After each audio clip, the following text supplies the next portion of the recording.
Ela não é. Eu tenho meu também, e eu vou contar para vocês. Eu sou de uma origem muito diferente do cristianismo, esse cristianismo que abre a Bíblia, que tem gosto na palavra de Deus, que canta louvores a Deus. Eu venho de um mundo diferente. Eu venho de um mundo católico romano, em que eu fui ensinado a detestar crentes, desde cedo. Toma cuidado com os crentes, não fica perto de crente. Olha, eu aprendi, inclusive, quando eu era pequeno ainda, olha só como é quando pessoas não gostam de crente. Eu aprendi que o diabo se escondia atrás da porta dos crentes, da igreja dos crentes.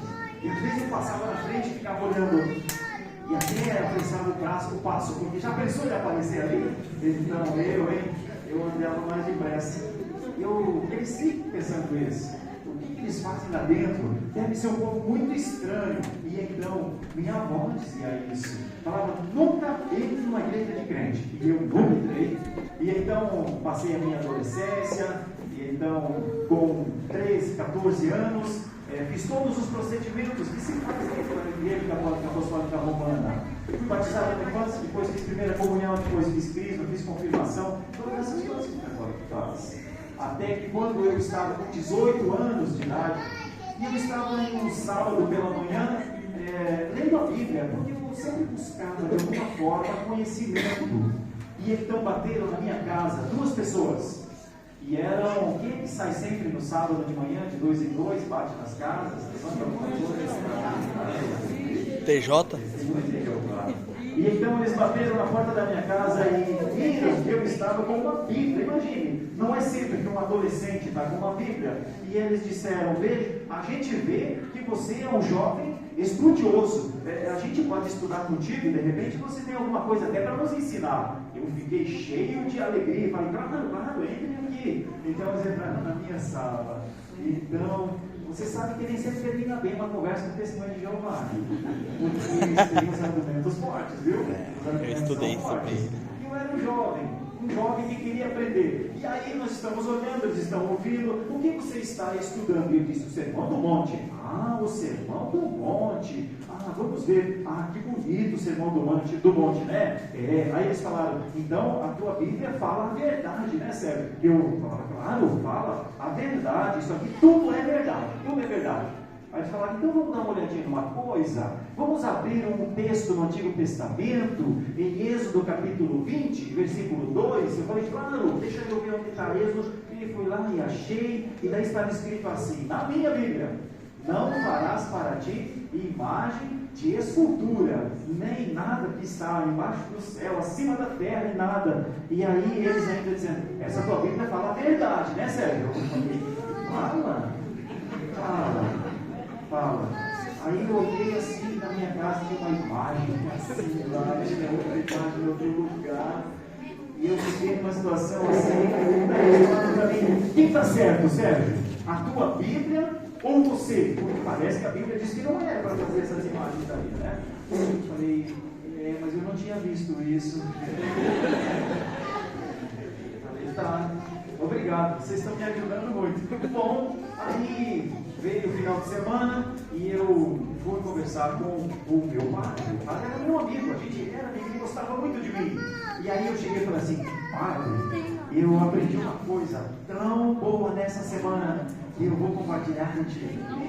Pai, aprendi que a gente não precisa fazer isso. Olha, a nossa igreja está cheia de coisas. Não precisa. A gente pode tirar tudo isso, porque a Bíblia diz para não fazer. Vamos fazer isso? Aí você imagina qual foi a resposta, né? Imagina. Aí eu tive que sair rapidinho daquele lugar. E eu saí. Olha que coisa, o que são as coisas de Deus na vida da gente. E eu saí daquele dia em diante, eu nunca mais voltei para a igreja católica apostólica romana, porque eu entendi que não se deve adorar imagens, a gente tem que adorar somente a Deus. Aleluia, glória a Deus. Mas olha o detalhe, eu não aprendi com crente nisso, não é? Lembra quem me ensinou? Lembra? Aí, para onde que eu fui então logo depois? Eu fui para a Testemunha de Jeová. Vai contando aí, fui católico romano, depois fui Testemunha de Jeová. E fiquei 2 anos lá. E lá, sabe o que eu aprendi? Lá dentro, isso você não vai dar aleluia, você vai dizer misericórdia, todo mundo junto. Porque lá eu aprendi que Jesus não é Deus, não. Verdade, né? Eles não adoram Jesus. Não, eu tenho estudo deles. Tá amarrado. E eu aprendi certinho que Jesus não é Deus. E aí eu estava seguro que Jesus não era Deus. Jesus era alguém criado por Deus, mas Deus só tem um. E então o Espírito Santo também não era Deus. Misericórdia de novo. Misericórdia. Então eu aprendi isso lá. Eu tinha 18 anos só. 18, 19 e 20. E já tinha tido aprendizados muito diferentes. Até os 18 eu era um idólatra. Dos 18 aos 20, agora eu não considerava mais Jesus Deus e nem o Espírito Santo Deus. Estou indo bem ou estou indo mal?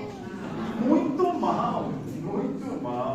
Barbaridade, como eu falo lá no Rio Grande do Sul com a minha turma. Pelo amor de Deus. Ai, ai, ai. Como é que alguém vai amar a Deus? Pelo caminho da idolatria? Ou não reconhecendo o Pai, Filho e Espírito Santo, né? Triste a minha vida, né? E eu só tenho 19, 20 anos. Mas eu estou lá dentro, até que uma falha de caráter minha, o meu mau caratismo, que aqui estava em mim, me expôs numa situação, e então aquelas pessoas muito santas disseram: vai embora daqui, vai embora daqui, você não precisa ficar entre nós. E então, com 20 anos de idade, eu já tinha sido expulso do catolicismo e das testemunhas de Jeová. Oh, rapaz, hoje eu digo que santa expulsão, expulsão boa. Mas eu não pensava assim naquela época. Eu pensava: o que está acontecendo comigo? Para onde eu vou? Será que tem algum lugar ainda para mim? Será que tem? Aí eu estava meio triste, meio abatido. Eu sou radialista de formação. Então eu estava vendendo uma publicidade para uma empresa. E uma senhora olhou para mim e falou assim: Sérgio, está um pouco triste? Está um pouco abatido? Eu falei: as coisas não têm dado muito certo para mim. Acabei de ser expulso do salão do vento da Testemunha de Jeová. Aí ela falou para mim: viu, eu tenho uma coisa que você vai gostar. Eu tenho uma coisa que não é como essas coisas que você viu até agora. Eu tenho uma coisa. Eu vou te levar para a Seixonoye.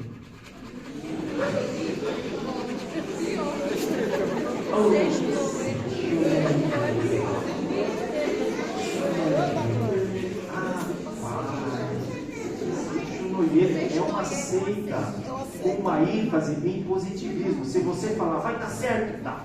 Se você insistir e fizer mantras e estudar os textos dos seus fundadores, Masaharu Taniguchi, Seiko Taniguchi e estes homens que são japoneses, de origem oriental, se você fizer tudo certinho e então você confiar, as coisas darão certo para você. E eu falei: é isso que eu preciso. O que eu mais preciso é que as coisas deem certo, porque tudo está errado até agora. E então eu estou lá na Seixonoye achando: agora as coisas vão mudar, agora tudo vai dar certo. Até que eu cometi um grande erro na minha empresa.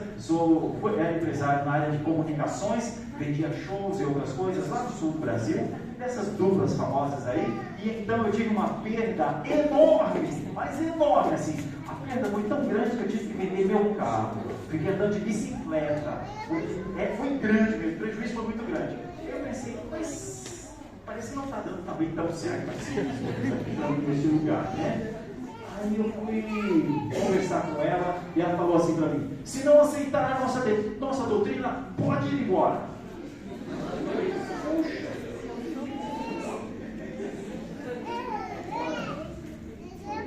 Não está dando para aceitar essa doutrina não, só está dando coisa errada na minha vida. Aí eu estou caminhando por lá na minha cidade, lá no sul do Brasil, e meu tio, um tio amado nosso, o irmão da minha mãe, falou assim: Sérgio, eu vou te apresentar uma mulher que ela sabe tudo de mim, ela diz tudo de mim. Eu compro uma vela grande e então a gente acende e então baixa alguma coisa, aquela mulher fala numa voz diferente e ela sabe coisas de mim, é uma coisa impressionante e ela vai te ajudar. Vamos para o Espiritismo? Misericórdia. Misericórdia. De novo misericórdia. Só tem misericórdia. É misericórdia numa expulsão, é misericórdia numa outra expulsão, é misericórdia numa terceira expulsão, e agora misericórdia por viver quase 5 anos dentro do espiritismo de mesa branca. Se você me conhecesse naquela época, você teria orado por mim, não teria?